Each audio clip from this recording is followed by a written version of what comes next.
Welcome back. I'm Felix, and I am reacting to your friendly neighborhood Spider-Man on Disney Plus. I finally got a chance to binge watch all 10 episodes, and wanted to give my 2 cents on it. Don't forget to like and subscribe. Now, overall, the show is a good show. I enjoyed watching it, and can't wait for season 2. I'm basically just nitpicking, just to nitpick. It's small things, nothing that overall took away from it.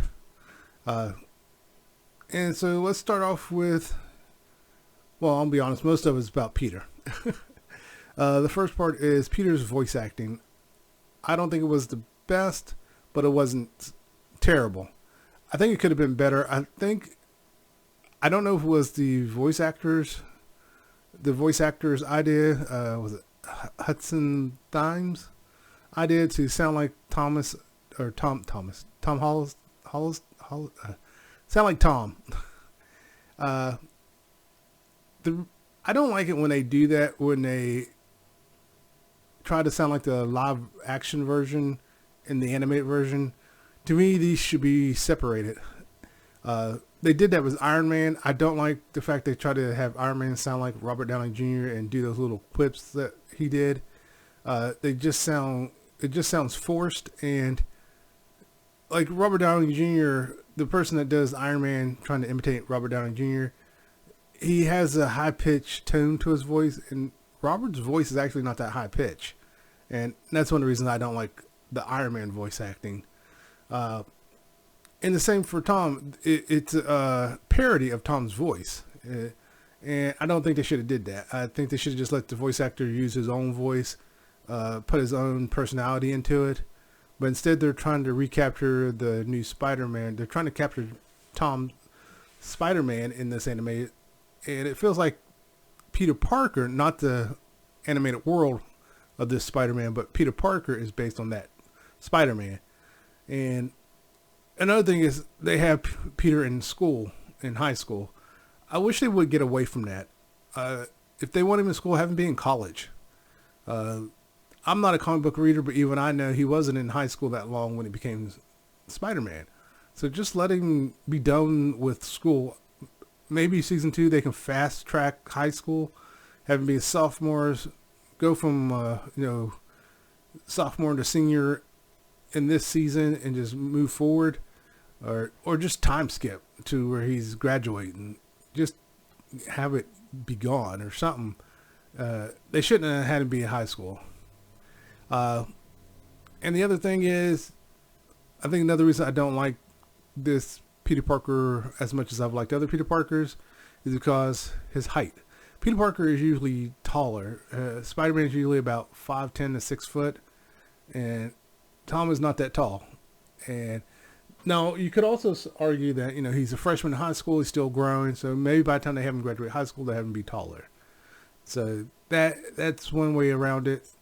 But I get the distinct feeling they're not going to have that happen. They're going to keep him short. I think they're going with the short aspect to make it seem like, oh, he seems weak and frail and all this stuff because he's short. And that's really my biggest hang up when it comes to Peter Parker. In that thing.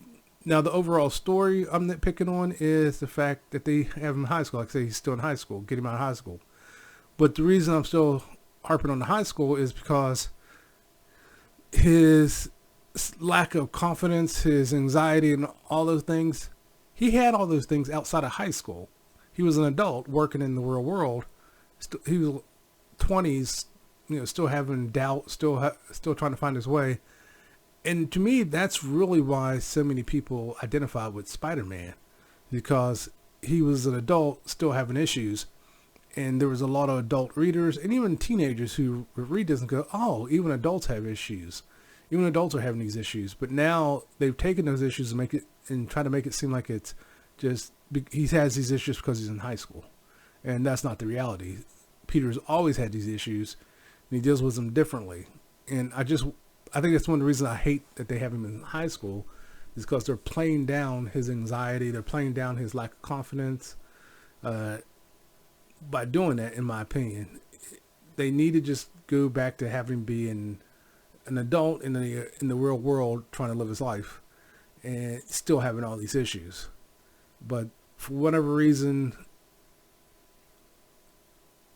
they got him being in high school. And I believe this started it might have been the comic books first, but as for animated, it started after the 90s Spider-Man. Because the 90s Spider-Man, he was working in the real world. He was an adult.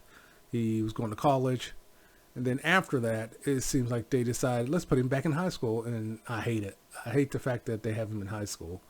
But I think even when I was younger and Spider-Man was out, I think I identified with him more when he was out of high school than having him be in high school. So let's get him out of high school. Let's stop with that. If we ever do a reboot of Spider-Man again, no more high school. He's out of high school. If you want him in school, be in college. And I think that's one of the reasons I don't like the storyline of him being in high school, is because it downplays his issues. In my opinion, it downplays his issues, and I wish they would stop doing that. And that's really the biggest hangups I had with Spider-Man. It was those issues. I think they should let the voice actor do his own voice. Now, I know the voice actor is problematic in real life, but as for his voice acting, I think they should have just let him use his real voice, and I think the performance would have been even better. And get him out of high school, and let's make him taller. Okay, let's stop with the making him short. Let's go back to making him tall again. I'm not sure what the big thing about making him short is, or why they're so obsessed with making him short. Just because a person's short. Anime, that's probably where it comes from. A lot of time the hero in anime is actually short. So let's stop that. Let's not make him short anymore. But now for the positives and the things people were complaining about. Start off, Norman Osborn. Norman Osborn in the 90s had waves. And there were times when he was on screen, I kind of like, are they trying to make it seem like he's black? Because they did that with Lex Luthor in Superman the Animated Series, where people were questioning, is he passing? So now, to me, it seems like they just completed the cycle and said, look, he was supposed to be black, he's black. That's what it feels like. I'm not saying Norman was supposed to always be black, but they gave him waves. So I think this Norman is based on the 90s Norman Osborn.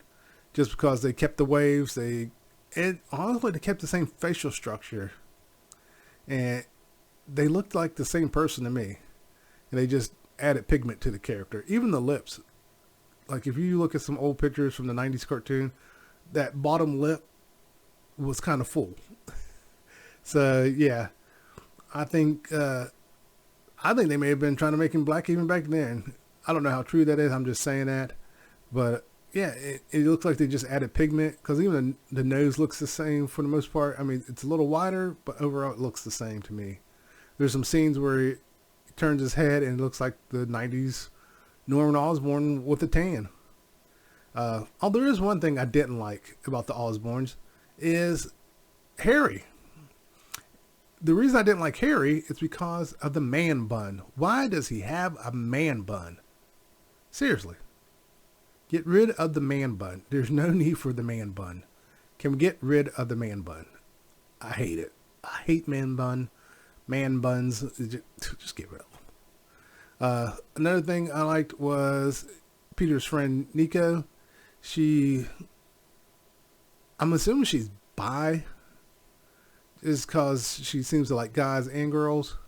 So I think that's the kind of thing they were going with her. I'm not saying I like or dislike that. I just thought about that because they had her being happy around. I can't think of the girl's name that Peter has a crush on, and they had her being happy around Harry. So I was like, I kind of wonder if they're going to try to make a love triangle out of that or something.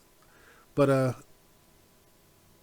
they kept hinting at something with her, so maybe in season 2 we'll see more of her, find out her secret, because it goes off showing that she does have a secret, and it hints at it too, because there's something where her amulet started to glow and she did some stuff. I don't know anything about the character. I didn't go look her up. I know she's in the comic books, but I want to be surprised. I don't want to be ruined by it. Sometimes it's fun not to be a comic book reader, because you don't know all the lore and everything, and you'll get surprised by a character. And for me, that's this character. I don't recall her too much, hearing about her growing up. So I'm kind of wondering if she's like I don't know who she's going to turn out to be. I'll be honest with you. She may be a main character that was her real name. And if it turns out that's the case, hey, I was wrong. She is a main character. I just never knew her real name. But also, I like the origin stories. They've changed up the origin stories for a lot of the character, like Scorpion, Dr. Octavius, and Tombstone. Tombstone, I don't know too much about Tombstone's origin. I know he was a street level thug. I thought at one point he went to jail for someone else and got experimented on. That's how he became Tombstone. But I saw some people talking about, no gang is going to be trying to recruit the star quarterback to be in their gang. They were actually wrong about that in the sense that the gang didn't try to recruit him. The little brother, if they watched the same episode I watched, the little brother turned to the gang, and Lonnie decided, hey, I'll take his place. The gang didn't go after him. Lonnie traded places with his brother to get him out of the gangs. With that said, there are people who will try to destroy other people. To me, that's how I saw it. Like this gang, we got to start a quarterback, and the leader didn't care that he was playing football. He wanted to assert his dominance over this guy, because I got the sense that he was jealous of this guy, that this guy had a chance to be more, and he wanted to show him that he's the man in charge. That's how I think they were trying to play it. I don't know how they came to the conclusion that no gang would do that. There are gangs who will sabotage people. Because there was a story of a young man who was going to go to an Ivy League college, and got gunned down by the gangs because they were jealous of him. I mean, people do stupid things out of jealousy, so it does happen. But in this case, I don't think they were watching the same show I was, because, like I said, Lonnie went to the gangs and traded places to get his brother out of the gangs. So to me, that made sense. I wish though they would get away from Black Curry's having hard knock life growing up. I hope we don't do a flashback on Norman and discover he had a hard knock life. I think the original Norman did have a hard knock life, but I hope they get away from that with this Norman, simply because I want him to be a spoiled rich black man. And that's why he's the way he is, because he's raising his kid to be the same way, or was trying to raise his kid to be the same way. They got Harry being more grounded. It seems like more and more versions of Harry, they try to keep him more grounded instead of being sporadic and out of touch and all this stuff, which I like. But I'm kind of wondering how they're going to do Harry being mad at Peter, because they do become enemies in several versions, so I think that'll be interesting. And another character, Dr. Connors. I will start off saying I am not a fan of gender swapping or race swapping, and the reason that is, majority of the time they screw it up. If they gender swap a character or race swap a character, it becomes their whole personality now. Like, I'm this gender now, and this is my whole personality because I'm this gender. I'm this race now, and that's my whole personality because I'm this race now. And it destroys what the character was. Like, you can have the character be any race or any gender and still be a hero or the villain or this and that. Like, the Penguin was made a female, and they didn't make it her whole personality. I will be honest, it seemed like she was more ruthless because she killed her kids, or killing her kids. But yeah, it was still the Penguin, and you knew it was the Penguin. I'm trying to think of another gender swap character that didn't mess it up. I can't think off the top of my head, because like I said, most of the time they screw it up. And then race swapping, a lot of times don't mess that up. Especially if they make the character black. They'll go from being a spoiled rich white kid to a black character who had a hard knock life, and that's why they're the way they are. And they changed the character's whole personality. It's like, why are we changing the character's personality? That was one of the things about the character, was that personality. You can still have the character be a spoiled rich kid. They're just now black. And there's no reason to change the whole personality just because you change how they are or change their race or gender. But in this case, Dr. Connor, so far, I have zero issues with her. Dr. Octopus in the Spider-Verse, when they gender swapped Dr. Octavius to a woman, it was good. They did a good job. Oh, that's another character I could think of. I was trying to think of her. It worked, and in the Marvel universe, they've already shown that there are different variants of every character. A male, female, race, everything. So her being a woman in black, no, there's no big deal. The only problem may be if they try to make it her whole personality. That would be the only thing. If they keep the character the same, and there just happen to be a woman this time, awesome. Because to me, that's what it felt like they did with Dr. Octopus. It was, even though she was a woman, she was still Dr. Octopus. And, still the same villain. And if they do that with Doc Connors, I think it'll work. Just don't go trying to make it a whole personality. Don't do the helpless female damsel in distress either. Because that's another thing they do when they gender swap. They suddenly have the character being weak and helpless and can't do things without a man. Why did you bother gender swapping them? But so far, I have no problem with Doc Connors. She came on the screen. It was like, okay, it works. As soon as she came on the screen, it was all right. They didn't have her, I'm black, look at me. I'm a woman, look at me. It was, I'm Doc Connors, all right, and move forward. That's the way it should be. Just introduce them and let them do their thing, and don't change their personality. So overall, like I said, a lot of characters I don't have a problem with. My biggest issue was just really Peter and being in high school.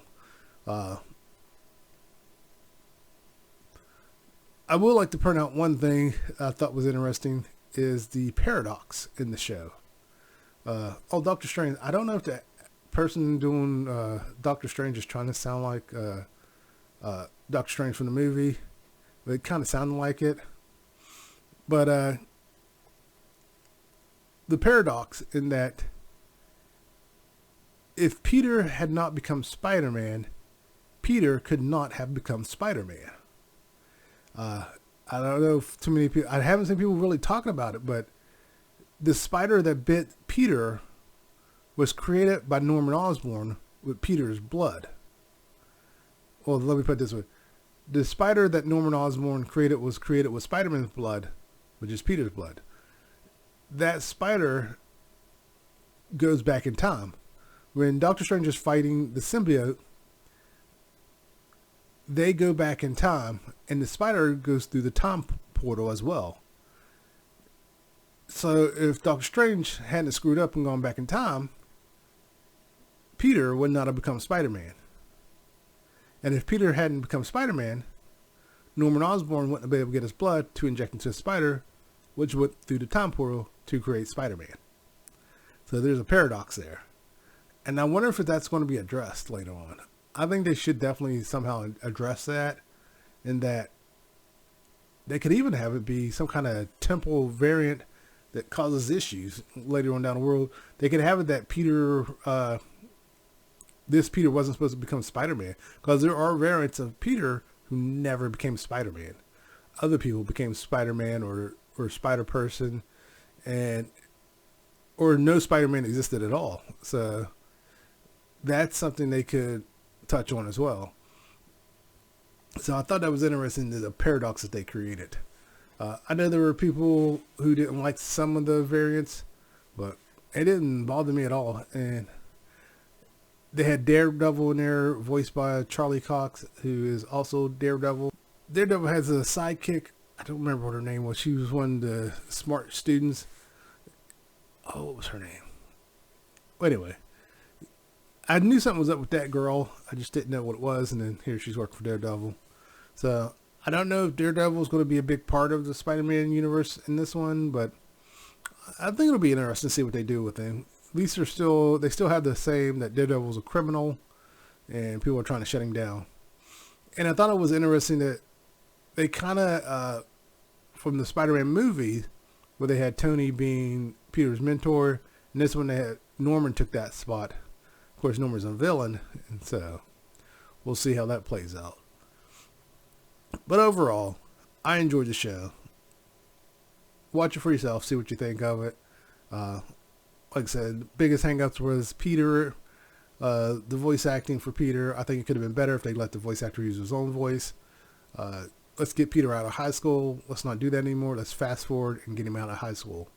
And no, let's not have him be just an adult, because that was the thing that appealed to a lot of people, is the fact he's a hero, but still unsure of where he belongs in life. But overall, I think they did a good job. So I can't think of any other issues I really had with it, other than Harry's man bun. Please get rid of the man bun. Cut that damn man bun off. So in the end, it was a good show. Like I said, go watch it for yourself and you decide. It's on Disney Plus, and that's my take on it. All right, everyone, take care. Later.